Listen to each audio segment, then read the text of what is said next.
যোৱাকালি তাৰমানে 15 তাৰিখ জুনত যেটো ৰিজাল্ট ডিক্লেয়াৰ হ'ল স্পেচিয়েল টেট ৰিজাল্ট 6 শিডিউল এৰিয়াছৰ তো ইয়াৰে আমাৰ 4টা ডিষ্ট্ৰিক্টত বিশেষকৈ কোকৰাঝাৰ চিৰাং বাক্সা ওদালগুৰি তাত আমাৰ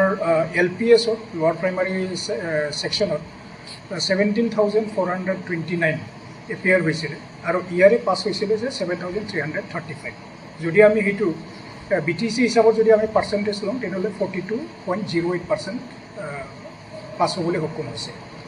আৰু আমাৰ আপাৰ প্ৰাইমাৰীৰ ক্ষেত্ৰত যিটো আমাৰ আপাৰ প্ৰাইমাৰী টেট তাত টোটেল এপিয়াৰ কৰিছিলে 14,736 তো ইয়াৰে পাছ হ'বলৈ সক্ষম হৈছিলে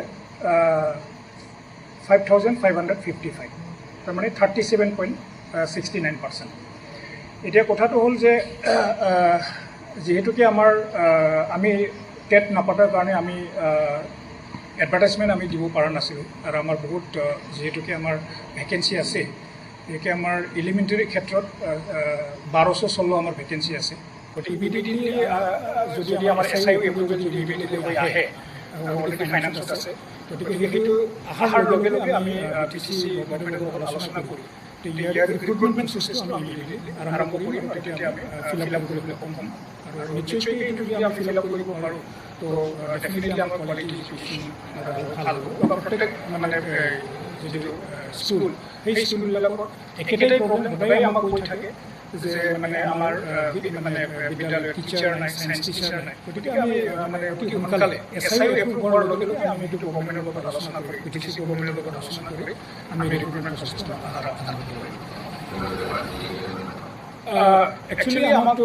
প্ৰচেছ কৰিবলৈ গ'লে আমাক এমাহৰ টাইম হয় একচুৱেলি এডভাৰটাইজমেণ্টটো দিয়াৰ পিছত